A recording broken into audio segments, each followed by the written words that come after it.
परसा बिहार राज्य आंगनवाड़ी संयुक्त संघर्ष समिति के आह्वान पर 5 सूत्री मांगों को लेकर प्रखंड के आंगनवाड़ी सेविका तथा सहायिका ने प्रखंड अध्यक्ष कलावती देवी के नेतृत्व में प्रखंड कार्यालय पर एक दिवसीय धरना प्रदर्शन किया गया। धरना प्रदर्शन के दौरान सेविका सहायिका ने 5 सूत्री मांग को लेकर सरकार के खिलाफ नारेबाजी किया और आगामी 29 सितंबर से अनिश्चितकालीन हड़ताल पर जाने का निर्णय लिया गया। प्रदर्शन के दौरान कर्मियों ने सरकारी कर्मी घोषित करने, ग्रुप सी यादी में दर्जा देने, 10,000 वेतन लागू करने, पूर्व के फैसला पर पहल करने की मांग किया। प्रदर्शन के उपरांत शिष्टमंडल ने सीडीपीओ मधुरिमा प्रसाद को केंद्र बंद रखने तथा 5 सूत्री मांग को लेकर मांग पत्र सौंपा गया।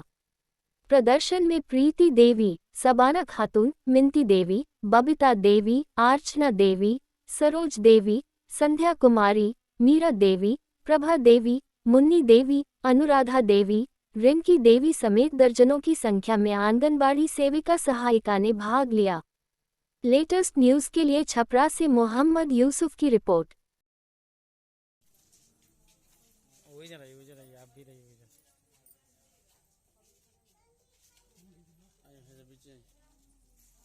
₹5950 में काम नहीं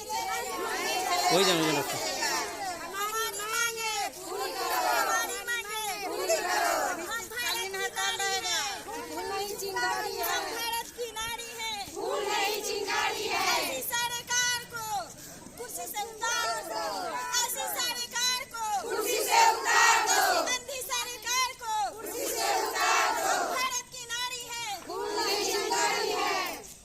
हमारी एकता जिंदाबाद, हमारी एकता जिंदाबाद, हमारी एकता जिंदाबाद, हमारी एकता जिंदाबाद, हमारी एकता जिंदाबाद। तारीख से हड़ताल पड़ेगा, निश्चित हड़ताल रहेगा,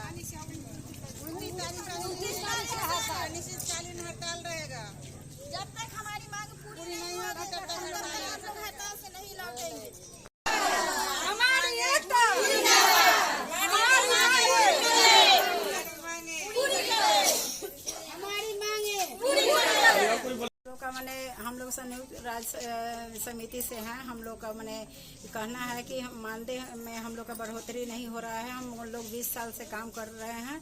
हम लोगों से काफ़ी दबाव डाल करके काम लिया जाता है, जिसका माने हम लोगों का अब इससे इतना से हम लोग का पेट नहीं भर रहा है। इसलिए हम लोग अनिश्चितकालीन हड़ताल पर जाने के लिए माने अपना संयुक्त राज्य संघर्ष समिति की तरफ से निर्णय ले लिए हैं कि 29 तारीख से हम लोग अनिश्चितकालीन हड़ताल पर चले जाएंगे। जब तक हम लोगों को सरकार मांग को पूरा नहीं करेगी तब तक हम लोग वापस नहीं आएंगे। क्या क्या मांग है आप लोग का? हम लोग का मुख्य मांग है कि सबसे पहले 1 नंबर में हम लोग का मुख्य मांग है कि हम लोगों को सरकारी कर्मी घोषित किया जाए, और नहीं तो हम लोग का मानदेय 18,000 किया जाए।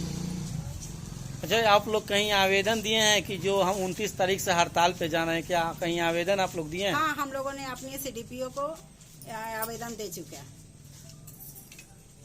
कार्य कर रहे उस कार्य का कोई भी राशि हम लोगों को नहीं मिल रहा है।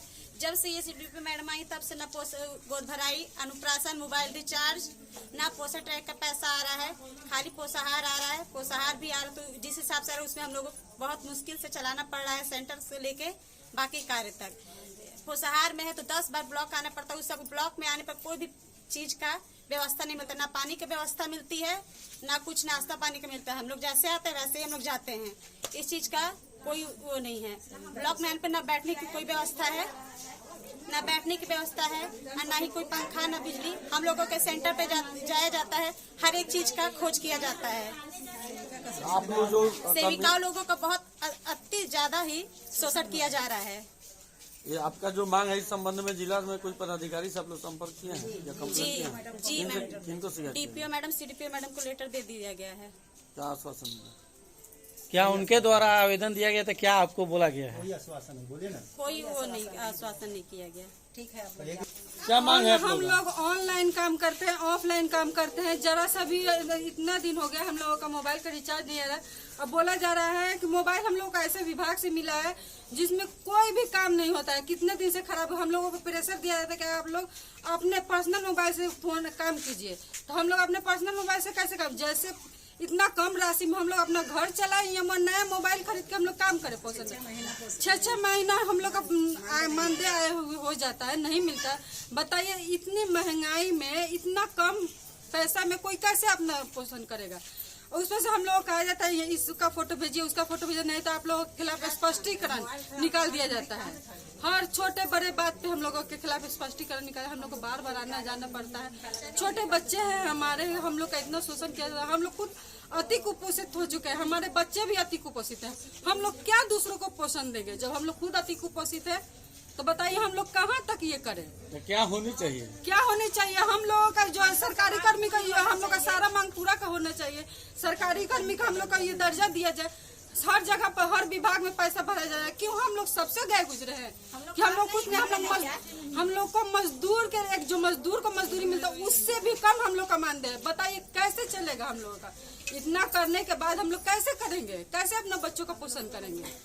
हाँ, हम लोगों को हर तरह से हम लोग को प्रताड़ित किया जाता है। 10 महीना पेमेंट का हो जाता है, 10 महीना हो जाता है पेमेंट का, पेमेंट नहीं मिलता। बताइए अगर पेमेंट नहीं मिलेगा तो कैसे हम लोग पोषण करेंगे अपने बच्चों का। सुबह से सब ये काम करना है, गृह भ्रमण करना है। आप लोग जाति वो जनजाति वाला उसमें ये हुआ, जनगणना हुआ, हम लोग काम किए, बोला गया कि आप लोगों को 2500 रुपये मिलेगा। कुछ नहीं मिला, सिर्फ हम लोग को आश्वासन दिया जाता है, काम लिया जाता है। उसके अलावा हम लोगों के साथ कुछ नहीं किया जाता। काम लेने के बाद बस हम लोग को भूल जाते हैं लोग। बकाया राशि के लिए आप लोग कभी कंप्लेन किए बड़ी पदाधिकारी? काम का जो हम लोग को आश्वासन, जब हम लोग आते हैं तो हम लोग का आश्वासन आप लोग काम कीजिए, आप लोग का फर्ज है, आप लोगों को राशि मिलेगा। अब हम लोग इन लोगों पर विश्वास कर लेते हैं, हमारे बड़े वरीय अधिकारी है तो हम लोग विश्वास कर लेते हैं। काम करने के बाद फिर कुछ नहीं होता। कहाँ से है आपको नहीं मिलेगा, ये हो गया वो हो गया, 10 ठो बहाना। क्या करना, हम लोग को करना ही पड़ता है काम। भाई का फॉर्म हो या कन्या उत्थान का फॉर्म हो, उसको भरने के लिए हम लोग को PDF मोबाइल फोन पे डाल दिया जाता है और बोला जाता है कि आप लोग इसको फोटोकॉपी करा के फॉर्म अप्लाई कीजिए। उसका पैसा तो सरकार हमको दे नहीं रही है। हम लोग उस इतने कम मानदेय में हम लोग अपने पैसे से निकाल के फॉर्म फोटोकॉपी करा के और ऑफिस में हम लोग फॉर्म अप्लाई करेंगे, फिर भी हम लोग को समय से ना मानदेय मिल रहा है ना कुछ मिल रहा है। इस स्थिति में हम लोग क्या करेंगे? अगर हम लोग काम नहीं करते हैं तो हम लोग को बात बात पर स्पष्टीकरण निकाला जाता है। हम लोग को बार बार धमकी दिया जाता है कि आप लोग को चयन मुक्त कर देंगे। इसके डर की वजह से हम लोग अपना काम हमेशा करते रहते हैं, फिर भी हम लोग का मानदेय अभी तक इतना करके हम लोग 5600 और 5900 रुपये में हम लोग क्या गुजारा करेंगे। अगर जिसके घर में अगर कमाने वाला नहीं होगा, इसी नौकरी पर आधारित होगा, तो वो लोग कहाँ से अपना भरण पोषण कर पाएगा? नहीं कर पाएगा। और वो भी महंगाई दिन पर दिन बढ़ती जा रही है। हम लोग इस स्थिति में क्या करेंगे? बात इनके नाम पे ताली बजाए जैसे हुआ कि हम लोग को पैसा इतना कम है, उसके बाद भी हम लोग को ऑफिस में महीने में 4 बार या 6 बार बुलाया जाता है। उसका हम किराया भत्ता कहाँ से लाएंगे? 5950 रुपया में हम अपना पेट भी नहीं पालन कर सकते हैं। और फिर हम लोग 100 रुपया भाड़ा लगा के आते हैं। DA ये सब कहाँ मिलता है? हम लोग को ये सब मिलनी चाहिए। सरकार को हम लोग को पूरी मतलब जो भी है हम लोग को सारा व्यवस्था उनको सरकार को हमारी मांगे पूरी करनी पड़ेगी उनको। नहीं तो हम लोग नहीं काम करेंगे, हम लोग अनिश्चित हड़ताल पर रहेंगे।